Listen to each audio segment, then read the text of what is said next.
నేను కోరుకుంటున్నాను. అట్లాగే ఇప్పటి వరకు ఎక్కడైతే ఈ విఆర్ఏలు విఆర్ఓలు అందరికి కూడా గౌరవ ముఖ్యమంత్రి గారు, గౌరవ ఫైనాన్స్ మినిస్టర్ గారు, రెవెన్యూ మంత్రి గారు, శ్రీధర్ బాబు గారు అందరూ మంత్రులను కలిశారు, అందరు ఎమ్మెల్యేలను కలిశారు, విప్పులను కలిశారు. విఆర్ఏలు ఎవరైతే 55 నుంచి 61 ఏళ్ళు ఏదైతే ఉన్నారో రిటైర్మెంట్కు దగ్గరగా ఉన్నటువంటి విఆర్ఏ వ్యవస్థలో ఉన్నటువంటి వ్యక్తులకు, వారి కుటుంబ వ్యక్తులకు ఉద్యోగాలు ఇవ్వాలని చెప్పేసి గత ప్రభుత్వంలో చెప్పారు. ఈసారి ఎలక్షన్లప్పుడు ఇప్పుడున్న ప్రభుత్వం కూడా వారికి మాట ఇచ్చింది. గౌరవ ముఖ్యమంత్రి రేవంత్ రెడ్డి గారు కూడా వారికి మాట ఇవ్వడం జరిగింది. వారందరూ మంత్రులను కూడా కలవడం జరిగింది. కాబట్టి వాళ్ళందరూ కూడా దళితులే, వారందరికీ కూడా ఇబ్బందికరమైన వ్యవస్థ ఉంది. పాపము వాళ్ళందరూ కూడా ఉద్యోగం లేక రోడ్డు మీద పడిపోయే పరిస్థితి వచ్చింది. కాబట్టి ఇది ఇంకా నాంచితే ఇలాగే సమయం దూరమైతా ఉంటే వారి కుటుంబ సభ్యులకి ఆ ఉద్యోగం ఇచ్చే పరిస్థితి చేయి దాటిపోతుందనే బాధతోని వాళ్ళందరూ తిరుగుతున్నారు. కాబట్టి ఆ విఆర్ఏలు ఎవరైతే ఉన్నారో అబ్జర్వ్ ఏదైతే డిపార్ట్మెంట్లలో వేసిరో వాళ్ళు 55 నుంచి 61 సంవత్సరంలో రిటైర్మెంట్కి ఉన్నారో వారి కుటుంబ సభ్యులకు మీరు ఖచ్చితంగా ఉద్యోగాలు ఇవ్వాలని చెప్పి మీరు మాట ఇచ్చినటువంటి ఫొటోస్ కానీ వారు మీతో కలిసినటువంటి రిప్రజెంటేషన్స్ కానీ అన్నీ ఇస్తున్నారు. ఒక నాకే కాదు, అసెంబ్లీకి వస్తున్న అందరూ అధికార పార్టీ ప్రతిపక్ష పార్టీ మాకు అందరికి కూడా ఇస్తున్నారు. ఎవరన్నా ఒకరు మా విషయం మాట్లాడితే కనీసం మాకుంటుందని దయచేసి వాళ్ళకి మీరు ఖచ్చితంగా ఆ కుటుంబ సభ్యులకి మీరు తిరిగి ఉద్యోగం ఇవ్వాలని కోరుకుంటున్నాను. అట్లాగే విఆర్ఓ వ్యవస్థ గ్రామీణ వాతావరణంలో గ్రామంలో ఎవరైతే అడుగు ఉన్నటువంటి ఉద్యోగస్తులు ఎవరైతే ఉంటారో గ్రామ స్థాయిలో వారు ఉన్నప్పుడే పరిపాలన సౌలభ్యం ఉంటుంది. జిల్లాకు ఒక కలెక్టర్ ఉండొచ్చు, జిల్లాలు 33 చేయొచ్చు, జిల్లాకు ఒక ఎస్పీ కావచ్చు, ఒక్క కాన్స్టిట్యున్సీకి ఒక జిల్లా చేయొచ్చు, కాదని నేను అనట్లేదు. కానీ ఏది చేసినా ప్రజలకు అనుకూల వాతావరణం చేయడానికి మాత్రము కింది స్థాయి ఉద్యోగులు ఉండాల్సిందే. పంచాయత్ సెక్రటరీ కావచ్చు, కారోబార్ కావచ్చు, శానిటరీ లేబర్ కావచ్చు, మన ఈజీఎస్ ఫీల్డ్ అసిస్టెంట్ కావచ్చు, అంగన్వాడీ సూపర్వైజర్ కావచ్చు, వాటర్మెన్ కావచ్చు, విఆర్ఎం కావచ్చు, అంటే మస్కూరీ కావచ్చు, ఆ విఆర్ఓ కావచ్చు, అక్కడ అన్ని డిపార్ట్మెంట్లకు సంబంధించిన లైన్మెను అట్లాగే వాటర్మెన్ ఇట్లా అన్ని డిపార్ట్మెంట్లకు సంబంధించిన వాళ్ళు గ్రామీణ స్థాయిలో ఉన్నప్పుడే అవుతుంది. ఇప్పుడు కొత్తగా అన్నీ ఆన్లైన్ అంటున్నారు. ఆన్లైన్ అంటే ఎవరికి చెప్పుకోవాలన్నా ఎవరికి అర్థం కాని పరిస్థితి. ఉన్నందరూ కూడా గ్రామంలో దోతి కట్టుకొని పాత చెప్పులు వేసుకొని వాళ్ళు కాగితాలు పట్టుకొని తిరుగుతూ ఉంటే ఇది మా చేతిలో లేదు పోయి కలెక్టర్కి గెలవమని చెప్తారు. కలెక్టర్కి గెలిస్తే ఇప్పటి వరకు కూడా ఏ మార్పులు అయిన సందర్భం లేదు. ప్రజలకు ప్రభుత్వం మీద విశ్వాసం పోయే పరిస్థితికి విసిగివేసారిపోయే పరిస్థితికి వచ్చింది. మీరు కూడా ఏళ్ల నుంచి మీ కాన్స్టిట్యున్సీల్లో మీరు కూడా ఆ బాధ చూస్తుంటారు. కాబట్టి గౌరవ మంత్రివర్యులు అది తొందరగా క్రియేట్ చేసి గ్రామీణ వాతావరణంలో క్రింది స్థాయి ఉద్యోగులను ఏర్పాటు చేయాలనేది కోరుకుంటున్నాం.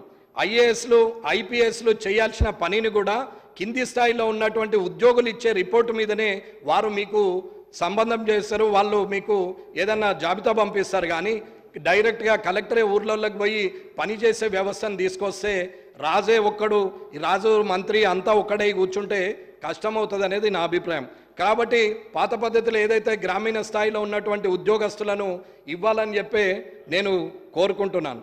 అట్లాగే ఇప్పటి వరకు స్కూళ్ళల్లో కూడా మిడ్ డే మీల్స్ కానీ, స్కూల్లో బాత్రూమ్స్ కానీ, వాటర్ కంటిన్యూస్ రన్నింగ్ వాటర్ కానీ, అలాగే అక్కడ ఉన్నటువంటి స్కూల్ ఇన్ఫ్రాస్ట్రక్చర్ కానీ, ట్యూబులు కావచ్చు, లైట్లు కావచ్చు, ఫ్యాన్లు కావచ్చు, బెంచీలు కావచ్చు, అవన్నీ కూడా ఉండాల్సిన అవసరం ఉంది.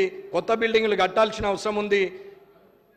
ఏదైతే ప్రైవేటు స్కూల్స్కు ధీటుగా ఈ స్కూల్స్ నడవాలని నేను కూడా కోరుకుంటున్నాను. నాకు కూడా స్కూళ్ళు ఉన్నాయి, కానీ నేను కూడా అవసరం పడితే ప్రభుత్వ స్కూళ్ళన్నీ ఆ స్టాండర్డ్కి వస్తే నా స్కూల్ను కూడా ముయ్యడానికి నేను సిద్ధంగా ఉన్నా అని చెప్పి నేను తెలియజేస్తున్న ప్రభుత్వంకు. ఖచ్చితంగా ఆ స్కూల్స్ను ఉచిత విద్య కింద గవర్నమెంట్ సెక్టార్లో ఉన్నటువంటి అన్ని స్కూల్స్ని ఈ స్ట్రెంత్ పెంచుతూ వారికి కావాల్సినటువంటి అవకాశాలను ఇస్తూ టీచర్లను మెగా డిఎస్సి ద్వారా తీసుకుంటూ అక్కడ ఇది లేదు అన్నీ అక్కడ ఉన్నాయి, అక్కడ ఉన్నటువంటి టింకరింగ్ ల్యాబ్ కానీ, సైన్స్ ల్యాబ్ కానీ, మ్యాథమెటిక్స్ ల్యాబ్ కానీ, అక్కడ ఉన్నటువంటి స్పోర్ట్స్ మెటీరియల్ కానీ అన్నీ ఉన్నాయి, కంప్యూటర్ ల్యాబ్ కూడా ఉంది. ఈ గవర్నమెంట్ స్కూల్లో లేదంటూ ఏం లేదు. ముఖ్యమంత్రి కుమారుడైనా ఇక్కడ ఉన్నటువంటి బంట్రోతు కుమారుడైనా అక్కడ వ్యవసాయం చేస్తున్న వ్యవసాయ కూలీ అయినా గవర్నమెంట్ స్కూళ్ళకే పోవాలనే ఆలోచనకు రూపకల్పన చేయాలని కోరుకుంటున్నాను. అట్లాగే ఫారెస్ట్ డిపార్ట్మెంట్కి సంబంధించి పోడు భూముల కింద ఆర్ఓఎఫ్ పట్టాలు ఇచ్చారు. దివంగత నేత రాజశేఖర రెడ్డి గారు అప్పుడు ఆర్ఓఎఫ్ పట్టా ఇచ్చినప్పుడు 2009లో డైరెక్ట్గా అక్కడ ఉన్నటువంటి ఫారెస్ట్ను వాళ్ళతో మాట్లాడి వారికి ఆ పట్టాని ఇచ్చి వాళ్ళకు పొజిషన్ ఇవ్వడం జరిగింది.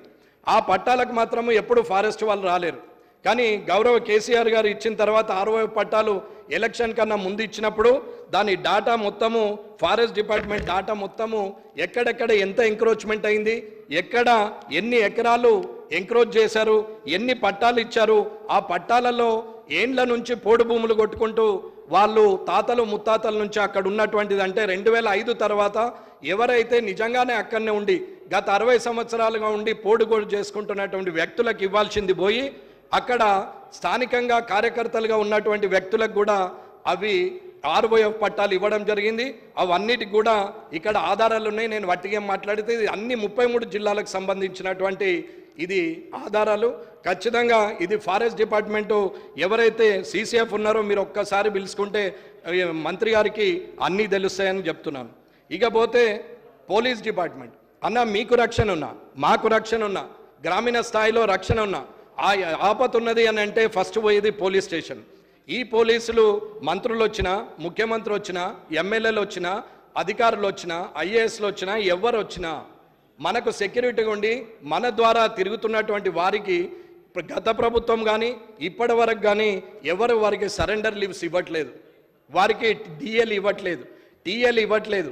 ఇవాళ అసెంబ్లీ భద్రతకు వచ్చినటువంటి పోలీసుకు కూడా వాళ్ళకి ఇవ్వాల్సినటువంటి టీఏడిఎల్ ఇవ్వకుండా మనము వాళ్ళ జేబు నుంచి ఖర్చు పెట్టించి, వారి జీతంలో నుంచి ఖర్చు పెట్టించి మనం తిరిగి ఎప్పుడో ఇస్తే తీసుకోవాల్సిన అవసరం లేదు.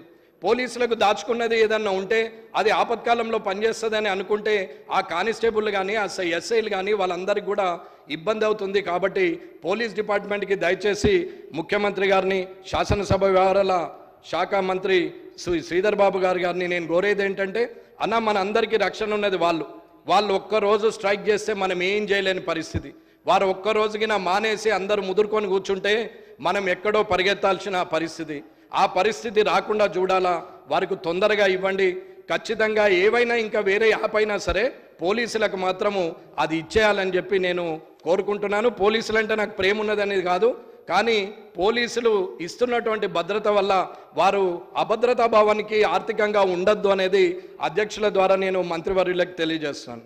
కాబట్టి అలాగే ఇప్పటి వరకు జోనల్ ప్రమోషన్స్ ద్వారా ఏవైతే జోనల్లు పెట్టిరో, ఇంతకుముందు ఆదిలాబాద్ నుంచి ఇటు మెదక్ వరకు ఉండేది, అక్కడ ఆదిలాబాద్, నిజామాబాద్, మెదక్ అనుకుందాం. అలాగే ఇప్పుడు ఏమైంది, కామారెడ్డి నుంచి అటు కరీంనగర్, సిరిసిల్ల, రాజన్న సిరిసిల్ల జోన్ చేశారు. ఈ జోన్ చేయడం వల్ల పోలీసులకు ఏవైతే ప్రమోషన్స్ రావాలనో అవన్నీ తేడా అయిపోయి రావాల్సిన వాళ్ళకి రావలేదు.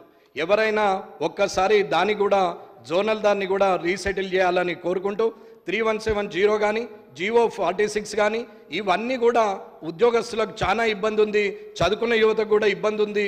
కాబట్టి మీరు అందరూ కూడా దాన్ని 317ను కూడా ముఖ్యమంత్రి గారు రీసెటిల్ చేస్తామని చెప్పారు. తిరిగి పునరాలోచించి అది కూడా చేయాలని అనుకుంటున్నాం. అలాగే ఎక్స్ ఎమ్మెల్యేలు, ఎక్స్ ఎంపీలు ఉన్నారు. అంటే 2 టర్ములు 3 టర్ములు చేసిన వాళ్ళు ఉన్నారు. 1 టర్ము చేసిన వారందరూ కూడా భద్రాచలం కానీ, కొత్తగూడెం కానీ, ఆదిలాబాద్ కానీ, ఆసిఫాబాద్ కానీ అడవి ప్రాంతాలు ఏవైతే ఉన్నాయో వాళ్ళందరిట్లలో కూడా సంచరిస్తూ ఉంటారు. కాబట్టి వాళ్ళందరికీ కూడా గన్మెన్లు తీసేయడం జరిగింది. కానీ రేపు కూడా మనం కూడా మాజీలమవుతుండొచ్చు, మనకు కూడా అటువంటి పరిస్థితి వచ్చినాడు ఇబ్బందిగా ఫీల్ అయ్యే పరిస్థితి వస్తుంది. కాబట్టి మీరు ఖచ్చితంగా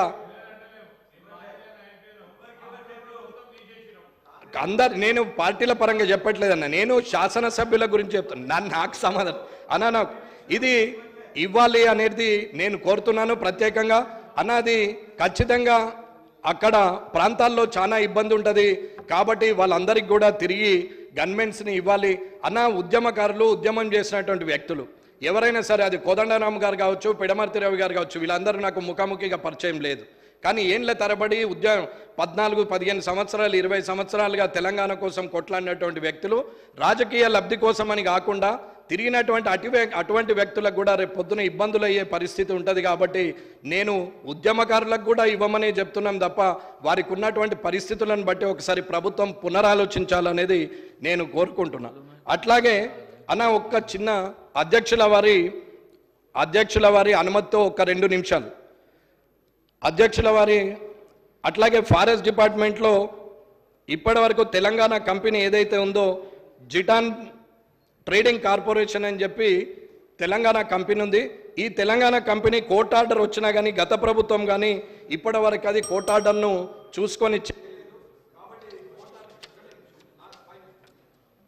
కాబట్టి కోర్టు ఆర్డర్ను చూసి కొంచెము ఆ ఫారెస్ట్ అధికారులు ఫారెస్ట్ శాఖ మంత్రి ఖచ్చితంగా అది కోర్టు ఆర్డర్ను ఒబే చేయాలని కోరుకుంటూ మీ అనుమతితో ఒక్క 2 నిమిషాలు అందరికి సంబంధించిన విషయం. అన్న నేను కొత్తగా ఈ సభలోకి వచ్చినాం. నేను నిన్న కూడా చెప్పినాం, సభ ద్వారా ఎన్నో మాట్లాడాలా, ప్రజలకు పనికొచ్చే మాటలు మాట్లాడాలని చెప్పి నేను కూడా అనుకున్నాను. ఒక్క 2-3 నిమిషాలు ఇవ్వండి దీని గురించి. అన్న నేను రాత్రులు కూర్చుండి డేలో కూర్చుండి కొత్తగా స్కూల్కి పోయినోడు రాసుకున్నట్టు రాసుకుంటున్నాను. ఇది ఈ సబ్జెక్టులన్నీ కొత్తగా స్కూల్కి పోయినాడు కొత్త బ్యాగ్ వేసుకొని ఎట్లా పోతాడో అట్లా వస్తున్నాం. వీడికి వచ్చి చూస్తే ఏమవుతున్నది, ర్యాగింగ్ లాగా ఉన్నది. అన్న నేను ఎవరిని ఉద్దేశించి మాట్లాడి, దయచేసి 50 మంది కొత్తలు ఉన్నాము, ఇంకొక 60 మంది పాత వాళ్ళు ఉన్నారు, చాలా సీనియర్లు ఉన్నారు. అన్న మార్గదర్శకంగా ఉండాలనేది నా ఆలోచన. సభ నడుస్తుంటుంది, సభ్యుడు మాట్లాడుతుంటాడు, ఒక 4 అక్కడ నిలబడి మాట్లాడతారు, ఒక 3 ఇక్కడ నిలబడి మాట్లాడతారు. సభ నడిపేటప్పుడు కనీసం సభా సంస్కారం ఉండాలి, మనం మాట్లాడకూడదు, సభాధ్యక్షుడు చూస్తాడు అనే ఆలోచన ఉండాలి. శాసనసభ వ్యవహారాల మంత్రి గారికి నేను కోరేది ఏంటంటే, అన్న రేపటికి మనం మార్గదర్శకంగా ఉండాలని కోరుకుంటున్నాం. కొత్తగా వచ్చిన పోయి రేపు పొద్దున మారకపోతావా, నేను చూడకపోతానా అని ఎవరన్నా అనుకుంటుండొచ్చు మనసులో. నేను మారే వ్యక్తిని కాదన్నా, రాజకీయాలకు నేను కొత్త కాదు, నేను జిల్లా పరిషత్ చైర్మన్గా చేసిన, నిజాయితీగా గెలవాలని చెప్పి ఇన్ని సంవత్సరాలు పట్టింది తప్ప ఏదో వంకర తోవల గెలవాలనుకుంటే ఎన్నడో వచ్చేవాడిని. కానీ ఇవాళ కూడా అందరూ కష్టపడే వచ్చినా ఇక్కడికి వచ్చిన తర్వాత మారుతున్నారా, లేకపోతే ప్రజల్లో మాట్లాడే మాటకు అక్కడున్న సీరియస్నెస్ ఇక్కడ ఉండదా అనేది నాకు అర్థం కావట్లేదు. అన్న ఒక సభ్యుడు మాట్లాడుతూ ఉంటారు, మొన్న పెద్ద ఆయన అన్నాడు, నేను మాట్లాడేటప్పుడు ఎవరు ఉండరు అందరు పోతారు, నేను అయినా సరే రికార్డులో ఉంటుందని మాట్లాడాల్సి వస్తున్నది అని చెప్పాడు. అన్న సభలో ఉన్న సభ్యులు అందరూ కూడా వింటే మాట్లాడే వ్యక్తికి ఉత్సాహం ఉంటుంది, మాట్లాడిన మాటకు విలువ ఉంటుంది. నోటైన మాట మీ ద్వారా ఉన్న ఇక్కడ 119 మంది ద్వారా అన్ని నియోజకవర్గాలకు వెళ్ళే పరిస్థితి ఉంటుంది.